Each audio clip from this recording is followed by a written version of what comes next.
It's who you are.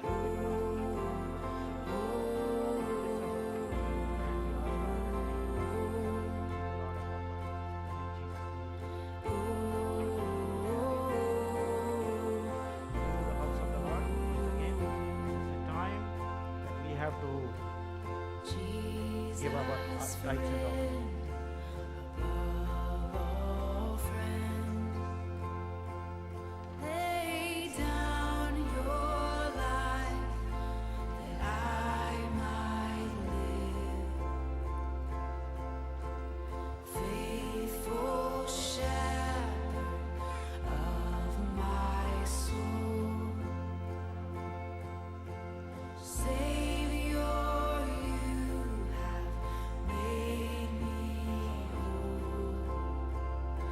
Who you are.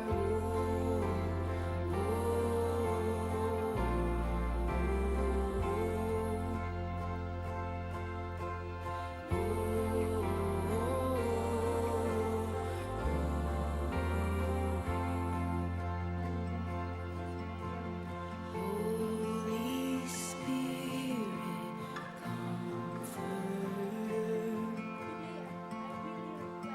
Your eyes are filled with laughter, and you are wisdom, you are light.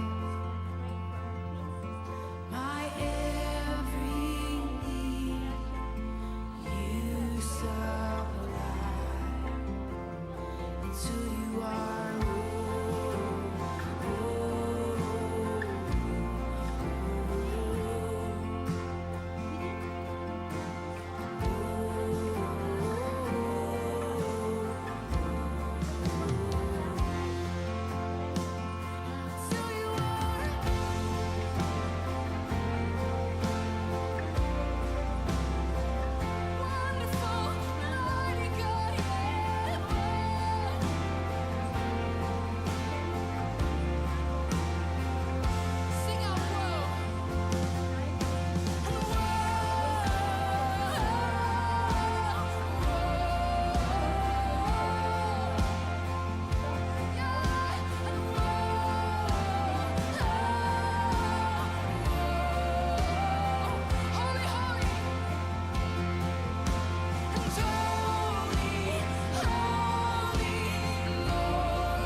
Soon and very soon, my King is coming, robed in righteousness and crowned with love.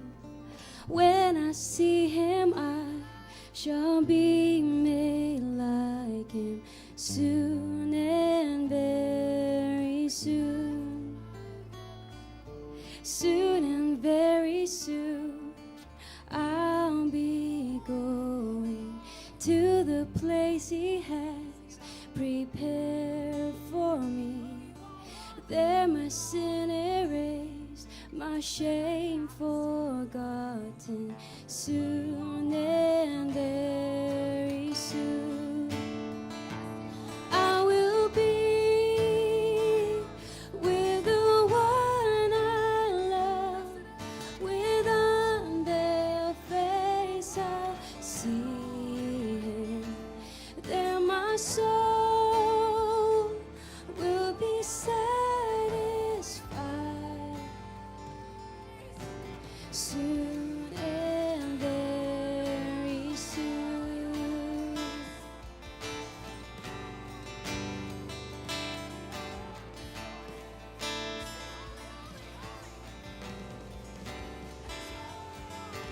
Soon and very soon, see the procession, the angels and the elders round the throne. At His feet I'll lay my crowns, my worship. Soon and very soon I will be with the one I love. With unveiled face I'll see Him. Then my soul will be satisfied. Soon and very soon.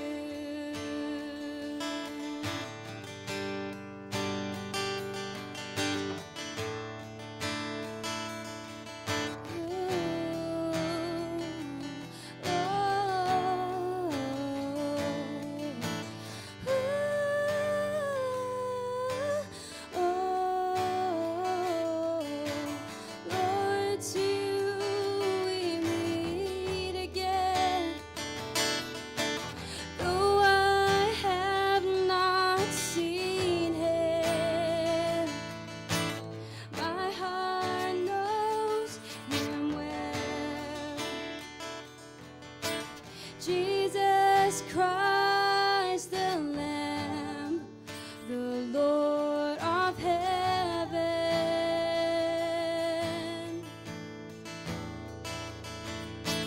Though I have not seen Him, my heart knows Him well. Jesus Christ, the Lamb, the Lord of heaven.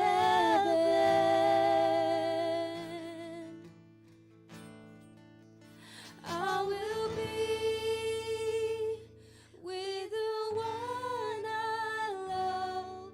With unveiled face I'll see Him. There my soul will be satisfied.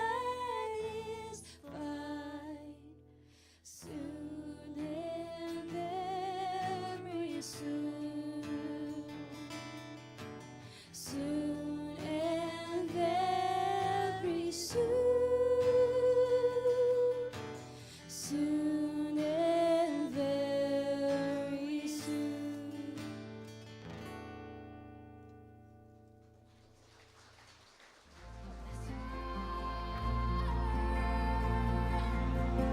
Really blessed.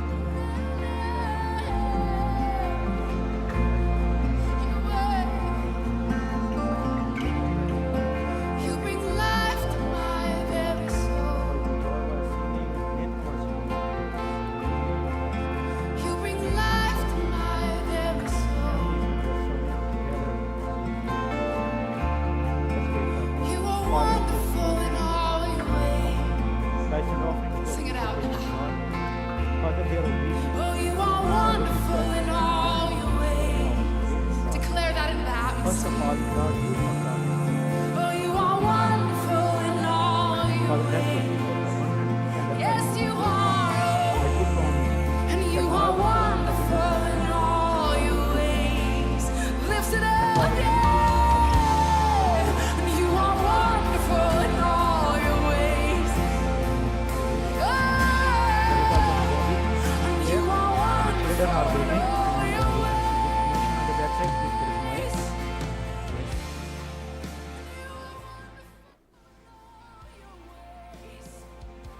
Good evening, everybody. We are going to have our kids' praise tonight. This is our last presentation for this school year. We will start again in September.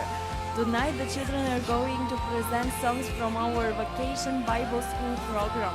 In the summer months, in our Lighthouse Church, we have a very exciting VBS program.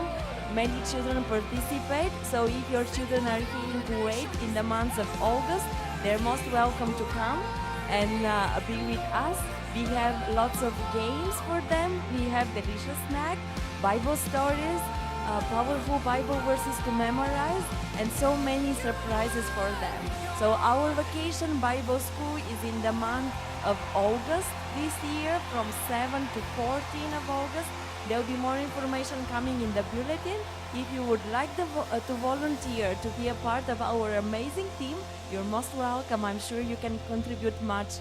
And if you want to bless your children, this is for sure a blessing for them. Come and register them, and they will enjoy our program. Also, you can invite the children in the neighborhood and your relatives. They'll be blessed. God bless you with our praise and worship tonight.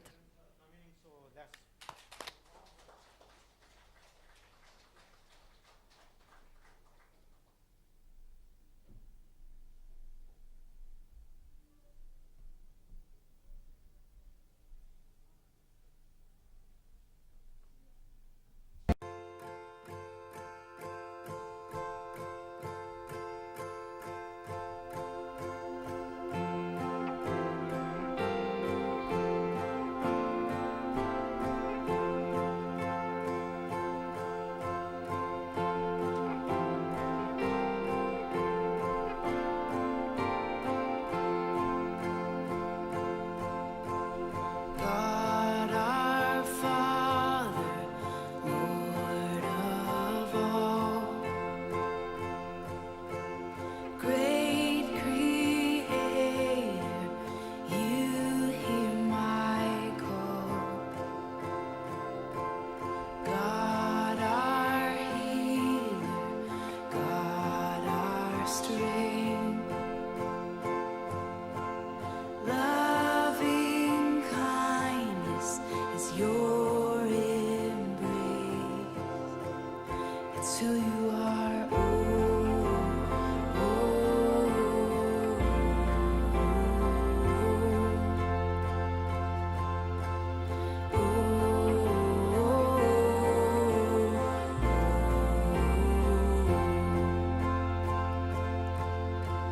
Jesus, friend, above all friends, lay down your life that I might live. Faithful shepherd of my soul, Savior, you have made me whole. It's who you are.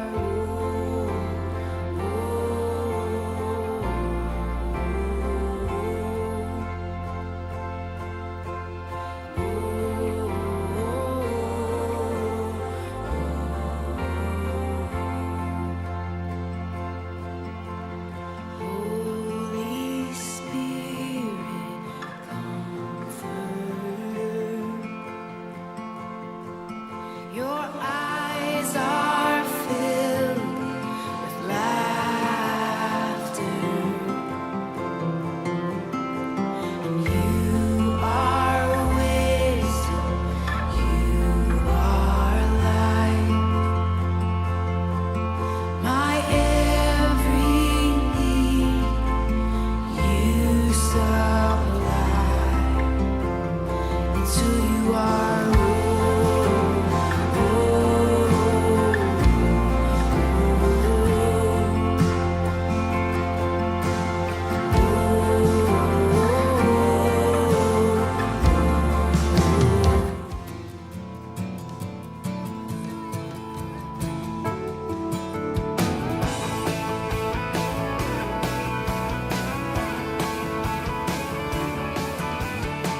I have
fix my eyes on Him, my Creator, my living Savior, forgiver of my sin. Oh, The cross before me, the well behind me.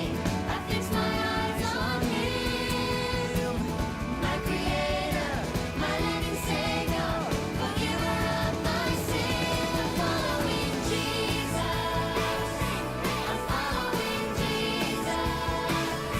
I'm following Him today. I'm following Jesus.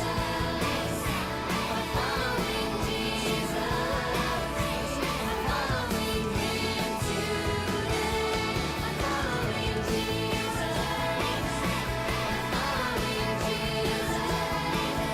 I'm following Him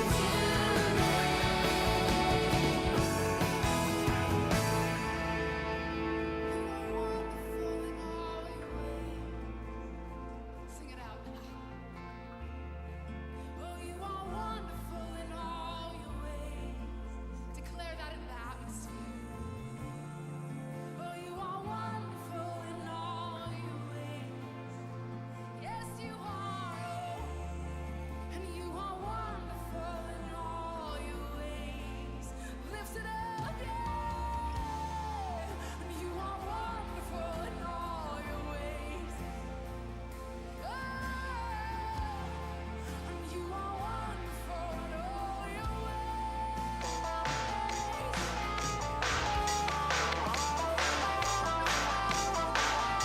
For God so loved the world that He gave His one and only Son, that whoever believes in Him shall not perish. For God so loved the world that He gave His one and only Son, that whoever believes in Him shall not perish, but have eternal life. God gave because He loves us. God gave His Son. God gave because He loves us. He loves us everyone. Jesus died and rose again to lead us safely home again. And if we put our trust in Him, we will live forever.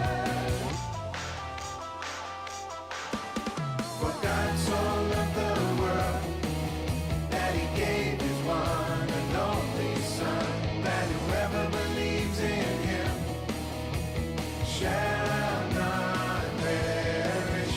For God so loved the world that He gave His one and only Son, that whoever believes in Him shall not perish, but have eternal life. But have eternal life.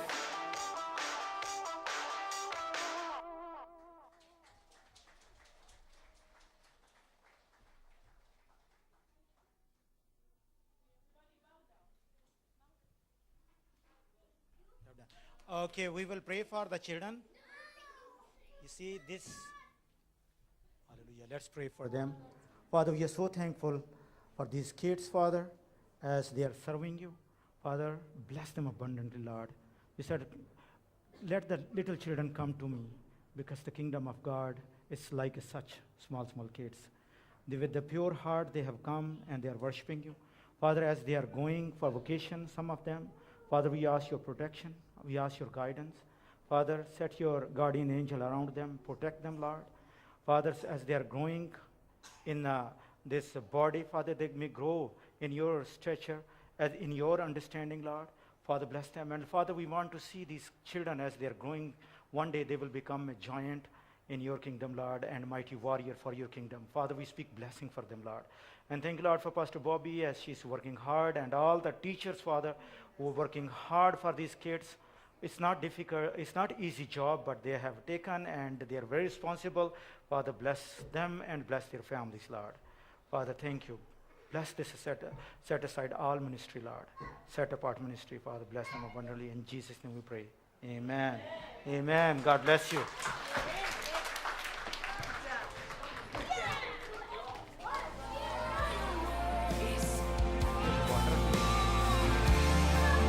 You are wonderful. Sing holy, holy, holy.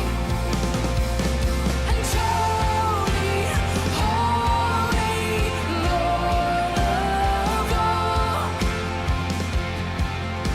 He's holy, Hallelujah. Are you blessed? Amen. You know, it's so much blessing to see small children singing.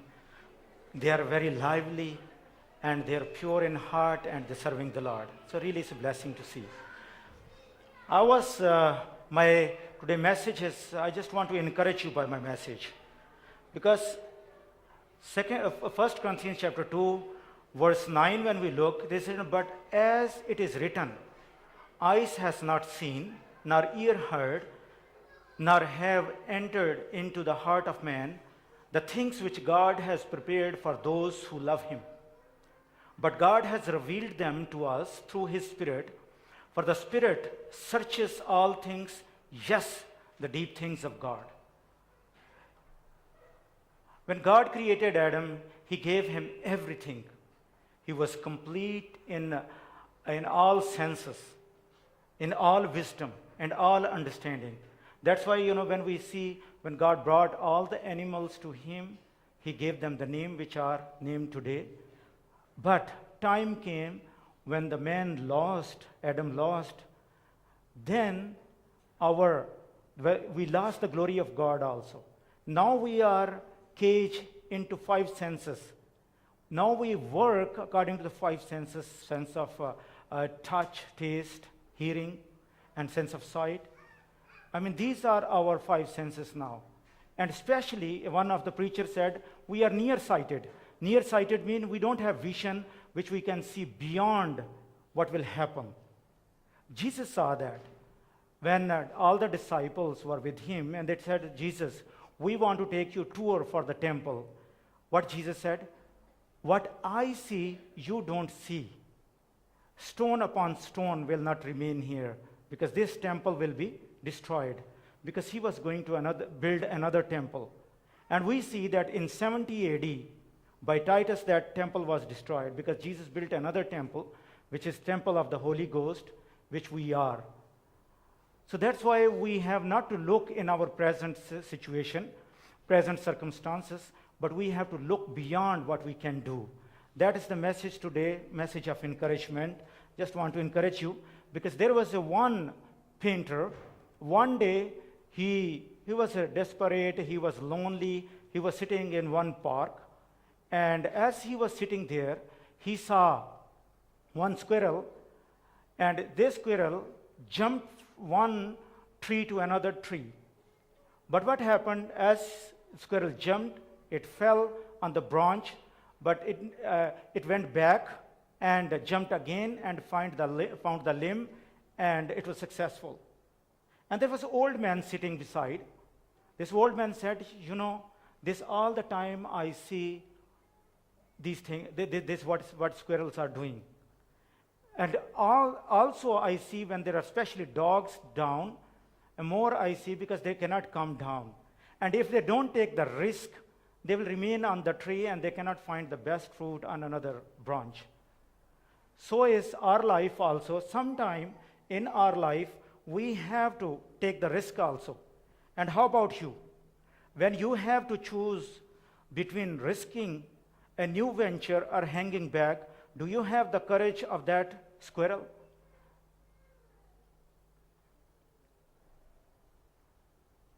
Today I want to talk about being a courageous Christian. Let me tell you the story of 2 swords. 1 Samuel chapter 14, verse 1 to 7. 1 Samuel chapter 14, verses 1 to 7. If you have a Bible, or otherwise you can see up there on the screen. One day, Jonathan, son of Saul, said to the young man bearing his armor, Come, let us go over to the Philistine outpost on to the other side. But he did not tell his father. Saul was staying on the outskirts of Gibeah under a pomegranate tree in Migron. With him were about 600 men, among whom was Ahijah, who was wearing a ephod, who was a son of Ichabod's brothers, Ahitub, son of Phinehas, the son of Eli, the Lord's priest in Shiloh. No one was aware that Jonathan had left. One on each side of the pass that Jonathan intended to cross to reach the Philistine outpost was a cliff. One was called Bozez, and the other Sina. One cliff stood to the north toward Michmash, the other to the south toward Gibeah. Jonathan said to his young armor bearer, "Come, let us go over to the outpost of those uncircumcised fellows. Perhaps the Lord will act in our behalf. Nothing can hinder the Lord from saving, whether by many or by few. Do all that you have in mind." His armor bearer said, Go ahead, I am with you, heart and soul." Let's pray. Father, we are so thankful for this time as we are going to meditate on your word. We ask, Lord, that give us your Holy Spirit to understand your word, because this is not by our own understanding, this is not by power, but with your understanding. Open our mind, open our hearts, so may we receive your word. Father, we ask your Holy Spirit to be our leader, to be our guide, to be our teacher tonight, and bless each one of us. In Jesus' name we pray. Amen. This is the story, and first we will look at the background of the story. Saul was first chosen king of Israel, and God blessed him. But later on, he became disobedient, and the Spirit of God left him. And now he is in Gilgal, the place where he offered the burnt offering and the peace offering, while this job was Samuel's job. But he offered, and soon after he did, Samuel came, and Samuel was angry. He said, "You should not do what you have done." But it was all over. So Samuel left, and after that he is all alone, and he has a fear because the Spirit of God has left him. And he knew that he has, Samuel also told that your kingdom is departed also, and God has given to another man who is after God's heart. And he knew. That's why he was so fearful. He was in fear and hiding, and he was sitting under the pomegranate tree while his son has gone to another side to fight with the Philistines. Another thing was, the Philistine has taken all the blacksmiths. When the raiding armies came of Philistines, they took all the blacksmiths, and some of them they killed, and the rest of them they took with them. So they don't have any weapons with them also. So that's why only there were two swords with them. One was with the Jonathan, and one was his father Saul. 1 Samuel chapter 13 verse 19 says, "Not a blacksmith could be found in the whole land of Israel, because the Philistines said, otherwise the Hebrew will make swords or spears. So all Israel went down to Philistine to have their plowshares, mattocks, axes, and sickles sharpened. For sharpening, they have to go to them, because they were not allowed to do anything except their permission. So even the sharpening of their sickles or their plowshares, they have to go to the Philistine to sharpen their instruments. So this meant there were only two swords, and this is, we can see, it was the effective strategy of the enemy. What they will do, they will take the blacksmith, so there will be no more weapons, and no more opponent, and no one will fight with us. And same thing is today also, that devil, what he does, he take away our sight from the spiritual things, and he takes away the Bibles and the Word of God. He take away the Word of God, so there will be no more Word of God, and there will be no more instrument to fight. That's why the reformers, what they did, they gave Bible back to people, so people, they will have the word of truth with them, so they can fight. As Jesus, you remember, when devil came and he brought the temptation, and how he fought? He said, "It is written." So devil's strategy, his strategy is to take away the truth and preachers of God to take away, so he can strike the sheep. 1 Samuel chapter 13 verse 22, so the day of the battle, not a soldier with Saul and Jonathan had a sword or spear in his hand, only Saul and his son Jonathan had them. But now we have to look at here how these swords were used. We can see Saul had a sword also, but he is sitting in the comfort zone under the pomegranate with his 600 men hiding. But another sword was used to fight. Jonathan, what he thought, he said, either we sit here or we go there, we have to die. But why not to go and fight? So he took courage and he went, and the God was with him, and he was able to battle with the enemy, and he won the victory. So people of courage go first. Courageous people take the window of opportunity they are given and go quickly. Jonathan took the opportunity. He did not sit down, but he went and he approached the enemy. He fought with them and he got the victory. I remember watching cartoon with the kids. One day in the cartoon where I was looking, two very skinny vultures were sitting in the burning sand in the desert, Sub-Sahara. And there they are waiting someone to see dead and to eat. After long waiting, one of the vulture, what he said, if we will be waiting here, we will die. Why not to go and kill and eat? That's the strategy we should have. Not just be waiting in our own comfort zone, but we have to go out there and hunt and to kill and to eat.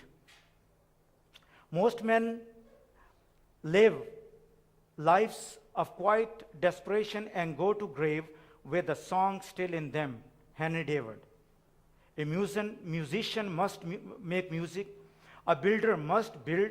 An artist must paint. A poet must write. If he is to be ultimately at peace with himself, what a man can be, he must be. Abraham Maslow said. God has placed a purpose and mission in our heart. In America, there is a survey. People, when they are retired, they die very soon.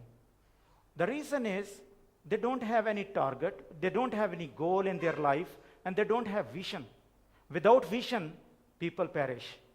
So that's why we should have a vision and a purpose in our life. Without purpose, we are nothing. And also, one preacher said that the sin of Christian, the biggest sin, is not that they're committing very big sins. Their sin is laziness. Christian, they become lazy, and they are not active what they have to do, because Jesus said, go and make disciples of all nations, and they become lazy, and they don't do the work of God and what God has commanded them to do, and that is the big sin which we have. So, and sometime we have a lot of planning, we do a lot of plannings in our life, and we are overwhelmed by the planning, and the fear comes in the end. The planning is not bad. We should plan, but also we have to plan and to go and amplify in our life also, because God doesn't want us to sit. God wants us to reach out. Many churches fail to do what God wants them to do because they overplanned and played safe. They rely on their own strength and resources instead of relying upon God's power and plan. We have to plan, but moreover, we have to ask God and His strength. God, give us your strength.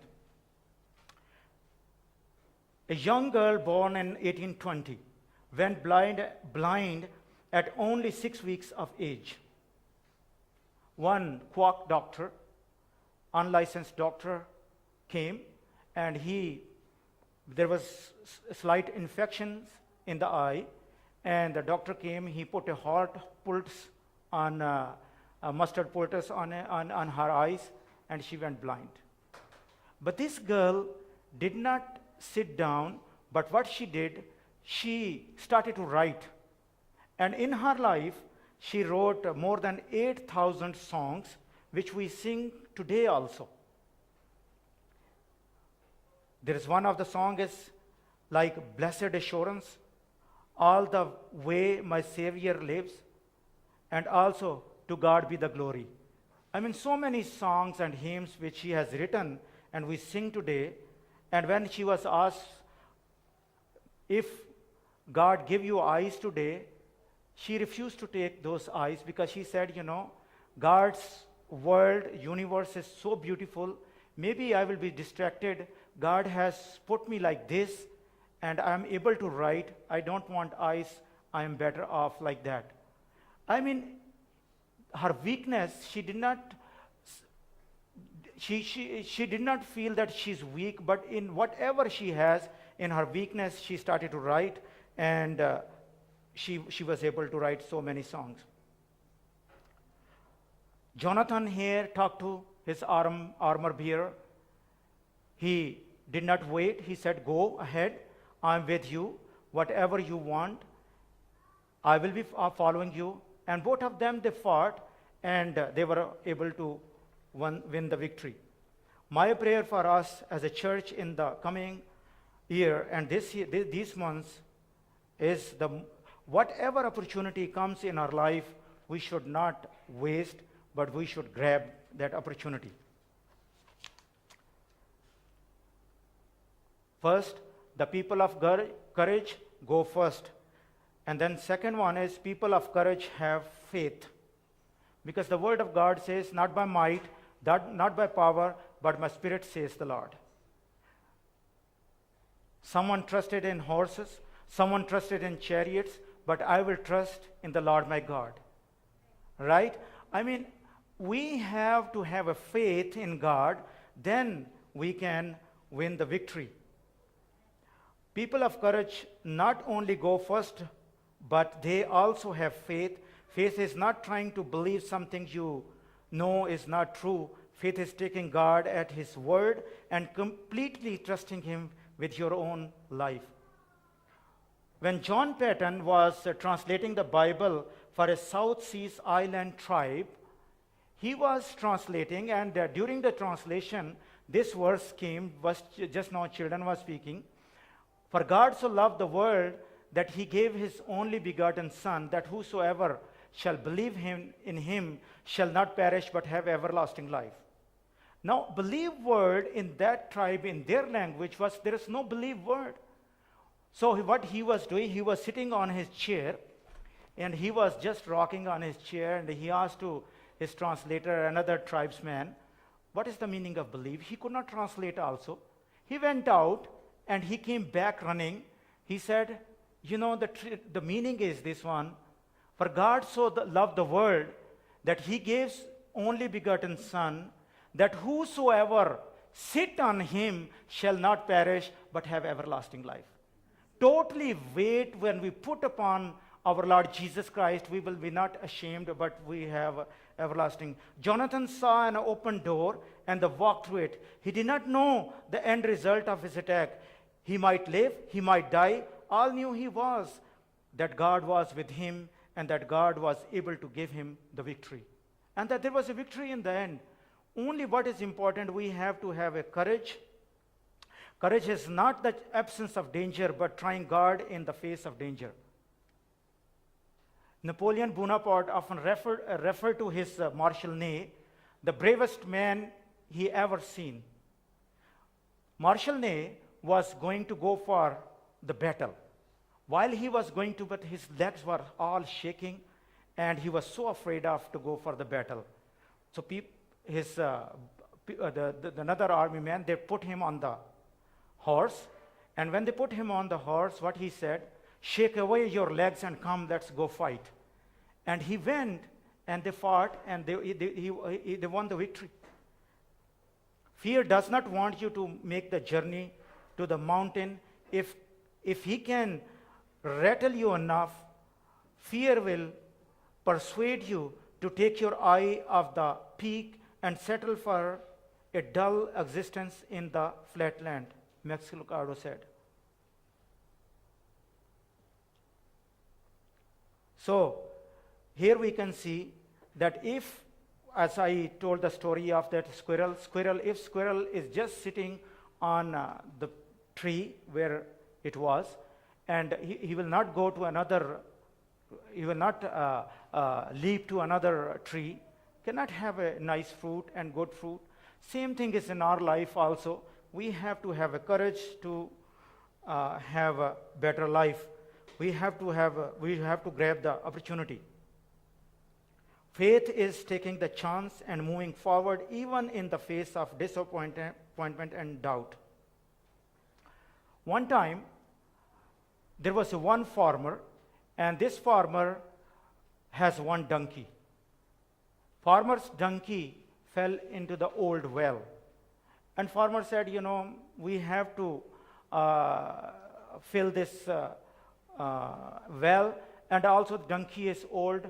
Why to bring him out? Just let him bury him there. So he called his another fellow farmers. He said, come, we have to bury the well and also bury the donkey. So they try to shovel the soil on the donkey. But after when they were shoveling, when they were throwing the dirt on donkey, he heard some noise inside. When he looked inside and he peeped inside, what was going on? The donkey will shake off his soil, and he will step on the soil. And he told, come on, hurry up, fast. As fast as they threw soil, soon the donkey was stepping up, and within a few seconds they saw he came, he trotted, and he ran away. Same thing is in our life also. Life will throw a dirt on you. People will throw a soil and mud upon you. But each soil is a stepping point for you. Grab the opportunity. We have not to sit down and wait for somebody to come and do something for us, but we have to go and take it. People of courage go first. People of courage have a faith. People of courage inspire others. Jonathan could go alone, but he did not go alone, but he inspired his armor bearer, and he told, come, let us go. That was the job of the armor bearer, to follow wherever he leads. But the interesting thing is that here is very a nice point. I mean, the phrase written that he said that he was with Jonathan, heart and soul. It's a beautiful word. We have to click with our pastors. I mean, here Jonathan shows as a pastor, and armor bearer show as a congregation. We have to be one heart and soul. Then when we can do things of God. Here, because people, they are looking at us. He was a young man. This armor bearer was very young man who followed Jonathan. There is a generation of young people all around us who are watching. They are looking our lives to see if we are actually living out the truth we profess. They don't only want to hear the truth, but they want to live the truth. They are inspired by courage. 3 military recruiters showed up to address some high school seniors. Among them were Army, Navy, and Marine Corps. They were given 15 minutes each person to speak to the high school students. And as they were speaking, Navy and Army, they took all the time. For the Marine Corps, only 2 minutes were left. So he came on the stage, he spoke, just 60 seconds, he was silent standing before them, and 1 minute he spoke. And within 1 minute, what he said, I can see heroes among you. I can see who can cut through even Marines also. And I want to see 2 or 3 heroes there in the dining hall. I will go there and I want to see you there. This word of encouragement and the challenge they received, and when he went to the dining hall, he saw the whole class was there. No one went to the Navy and Army because these small kids, these young people were challenged, and everyone wants to, when we challenge people, they respond. The Marine recruiter was successful because he appealed to the heroic dimension in every heart. Our young people want to be challenged, they respond to the vision. If there is one thing upon earth the mankind loves and admires better than another, it is a brave man, a man who dares look the devil in the face and tell him he is the devil, James Garfield said. You know, when I came to Kuwait, that time I was working in the Ministry of Health in Pakistan in the government department. And for us as a Christian, it's very, very hard to find job in the Christian sector. And when I was going to resign, so many of my friends and the family members, they said, you know, you got a great opportunity to work in the government, don't leave.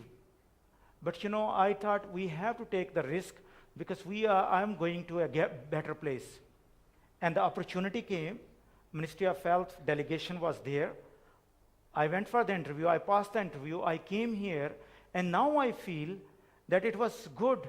I resigned from there and I came here, I grabbed the opportunity, and I'm better off here. That's what, whenever the opportunity arises, we should not leave, but we should go ahead and we should fight. Here we can see that Father Saul, where he was sitting under the pomegranate tree. And Jonathan, when he got opportunity and he won the victory. Here, I was in the Ministry of Health working. Another testimony, I was in the Ministry of Health, I worked long time, and our salaries were increased, and opportunity came, and I wanted to resign, and so many of my friends, nurses, they told, don't resign, because you know, salaries increased, and you have 7 children, better you work here. But you know, I tell you, brothers, sisters, I told, it's better, I know this opportunity which God is going to give me, it's a better opportunity. And you know, I was there working for the Ministry of Health, but now here I'm working for the Ministry of God. And that's the blessing.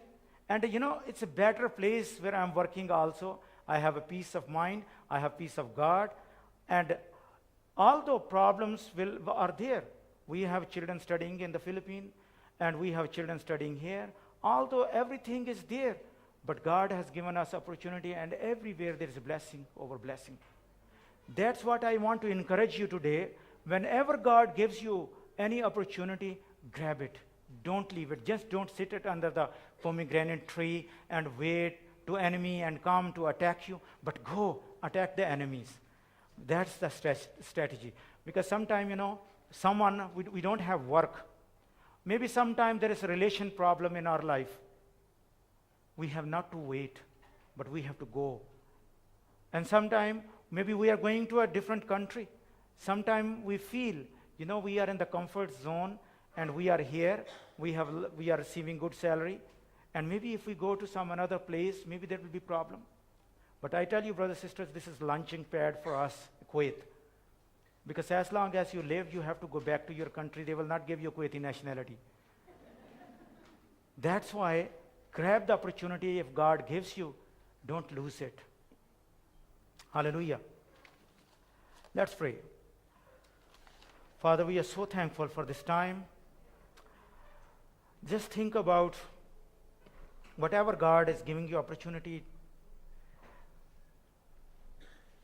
Father, your word says, your right hand, O Lord, has glorious in power. Your right hand, O Lord, dashed the enemy in pieces. And in the greatness of your excellence, you have overthrown those who rose against you. Today, we will sing unto the Lord because he has triumphed gloriously. Help us always to remember that we do not fight against flesh and blood, but against the principalities and the darkness of the spiritual host in the heavenly places.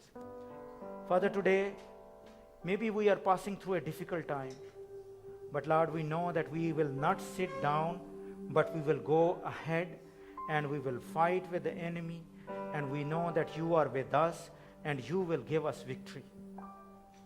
We know, Lord, that without you, victory is impossible, because you have the one victory already, and you have given us that victory. Father, thank you for this day. As Father, the word has gone forth, it will not turn void, but it will accomplish the purpose, and it will bless your people abundantly. Thank you, Lord Jesus. We bless you and praise you. In Jesus' name we pray. Amen. Amen. Hallelujah. Let's stand for the benediction. Just want to remind you, we have Alpha, and also we have a live group. And if you need prayer on the side room, people will be standing and praying for you. If you have any need in your life, please come. We are ready to help you. If you need counseling, we are ready to also sit with you and spend some time with you. Let's pray. Now may the Lord bless you and keep you. May the Lord lift up his face upon you and be gracious unto you. May the Lord lift up his countenance upon you and give you peace which surpasses all understanding. The love of God our Father, grace of our Lord Jesus Christ, and the fellowship of the Holy Spirit be with you now and forever and ever. Amen. Go and praise the Lord.